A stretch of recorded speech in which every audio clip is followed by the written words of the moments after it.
Hello everyone, I'm Dr. Swadesh Kumar. I'm head of the emergency department, Narayana Hospital, Gurugram. Today we have Dr. Senior Consultant Intervention Neurology, Dr. Tariq Mateen with us, and we are going to talk about the role of intervention neurology in present scenario. So before we take the talk forward, I would like to tell you briefly about intervention neurology. It is a science which deals with minimum invasive diseases of blood vessels in brain.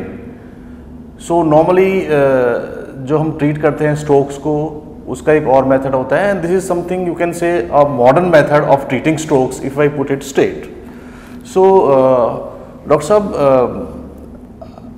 आज के scenario में जैसे हम बात करें pandemic की, Covid pandemic, तो इसका CVA, इसको हम आम भाषा में स्ट्रोक कहते हैं, इसमें इंटरवेंशन न्यूरोलॉजी का क्या रोल है? So, Dr. Sudesh, thank you for asking this question from me. Basically, as an intervention neurologist, हम ब्रेन की ब्लड वेसल की डिजीज़ से डील करते हैं, जिसे सेरेब्रोवैस्कुलर डिजीज़ कहा जाता है, जो कॉमन भाषा में स्ट्रोक या ब्रेन अटैक कहा जाता है, जो एक sort of an emergency thing है. So, by this, the techniques and methods, what we do, we repair the blood vessel. If it is blocked, we open that blood vessel, and if it is leaking and causing brain hemorrhage, we repair it to prevent further hemorrhage happening, and which can be life-threatening thing. Okay. So, doctor Tariq, मैं ये जानना चाहता हूँ आगे कि जैसे कि advanced एक मेडिसिन है, एक एडवांस तरीका है ब्लड वेसल्स को जो ब्रेन में है उनकी किसी बीमारी को ठीक करने का, स्ट्रोक अगर उनमें हो जाता है तो इसके लिए हम क्या कोई स्पेशल किसी तरह का कुछ हमको अरेंजमेंट्स करने पड़ते हैं, कोई मशीनरी अलग से लगानी पड़ती है, कोई अलग से फैसिलिटी हमको प्रोवाइड करनी पड़ती है, या आप किसी भी अस्पताल में ये आपकी टेक्निक यूज़ हो सकती है? नहीं, very relevant question doctor Suresh. So this is a facility where it requires a very high-end infrastructure machine. It's a sort of a cath lab, but it's a very high-end cath lab where we are doing our procedures. And ये usually एक quaternary level के centers में ही available होता है, जहाँ integrated neuroscience department हो. And this is a part of a neuroscience with a very high-end skilled professionals involved, the nursing staff, the technical staff, and the medical staff in that thing. Okay, right. So we cannot perform these procedures everywhere. We need special equipments, and it is performed in cath lab. Okay.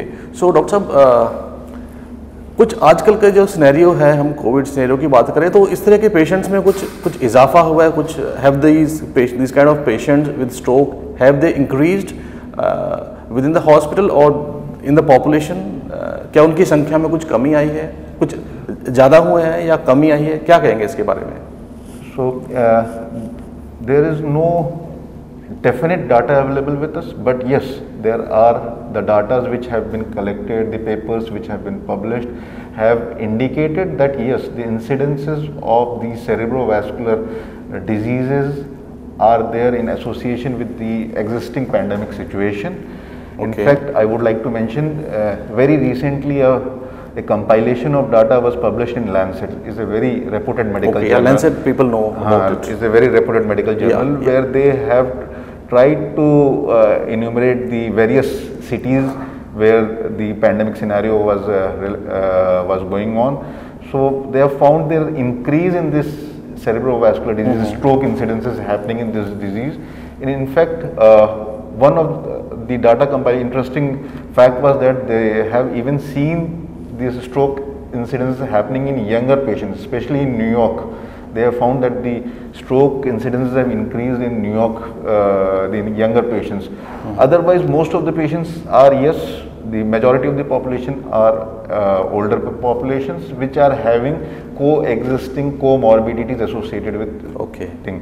When I'm saying comorbidities, it is like the same thing: the age, the hypertension, diabetes, the increased lipid profile, the metabolic diseases associated with it, sedentary lifestyle, smoking, So these are the associated risk factors which increases the incidence of stroke in any population. Okay. So now coming to my next question, I want to ask. See, I have been talking repeatedly after this present scenario, COVID scenario. So, same. How do you treat stroke patients in this scenario? Is there any different method you are taking into consideration, or it is as it has been done in the past, similar way you are doing it? What is the difference? Are you adapting some different technology, different method for this? Of course, safety is the concern. So, whenever stroke comes to us, always a stroke is an urgent, emergency. Yeah. So time is brain for us. Yeah. So we don't want to lose time. So we can't just have the patient get tested and then take up the patient. We don't have time for that. If you are going to wait for the COVID report or the non-infective report, it's not going to happen. So we are going to do it as an emergency as early as possible with all due precautions. So the stroke patients goes to the ER, to the radiology, a CT scan imaging is done before we make a diagnosis, or an MRI is done. Then if required, the patient is taken up to the cath lab for the higher end procedures where we do these things. So all these things are done with due precaution, with the precaution for the patients and precaution to the staff involved. So there is the chances of transmission, if any, is almost negligible. So we are having a quite safe practices in our thinking, and we are doing quite a lot of patients in this scenario in these times, and we were able to establish that safe practices in our hospital. Okay. Thank you, Dr. Tariq. Especially, I want to ask. People. I've been seeing that people are coming to hospitals. I think they are afraid to come to hospitals nowadays. Maybe they keep at home. They want to stay in the same condition, just waiting for someone, and at home only that things will, get better on their own. So this is something of late which I have been noticed myself, how people are coming with various complications. So any message which you want to give to general public, how they should cope up with these things? A very relevant observation, Dr. Sudesh. In fact, I would like to point out that yes, this fear of infection around in the hospital, the people are reluctant to go to a hospital for the symptoms of any of the emergency disease. Not just stroke, any of the emergency disease. In fact, you would remember recently we had got a patient who came to us at an emergency, was having symptoms of stroke, was getting better, got an MRI done, then the patient got better, the attendants, they were quite reluctant to get admitted to the hospital. They said, we will manage at home, we will not like to get him in the hospital, there is an infection going around and we would not like to be inside it. They went back. I remember that case. Yes. Next day morning, he came with a big stroke. Though we tried to do the things, but it was not enough, and we lost that patient. Had the family would have been comfortable, or the fear of this thing would not have been there, maybe we would have saved that patient. On the contrary, you may also remember a patient who was working in his office, had some symptoms of a stroke, and it was just at the time of complete lockdown, and he asked one of his friend to reach to the hospital. He came to us in the mid of the night. We did the procedure, and 2 days after he was walking on himself, and he has joined his work back. So I would like to deliver the message in this scenario. If any emergency is happening, any emergency medical condition is happening, especially relevant to this discussion, stroke is happening, don't hesitate to come to the hospital, because these diseases are life-threatening. They carry a huge mortality and morbidity. When I'm saying mortality, that means loss of life, and morbidity means they carry a huge loss of function. The patients are bedridden of these stroke, which if they come in time, we could restore their life back, we could save their life. So I would like say to the people, please don't hesitate coming to the hospital. The practices, most of the most of the good hospitals are maintaining good practices, so to contain this infection and to deliver a safe medical help. So thank you, Dr. Tariq.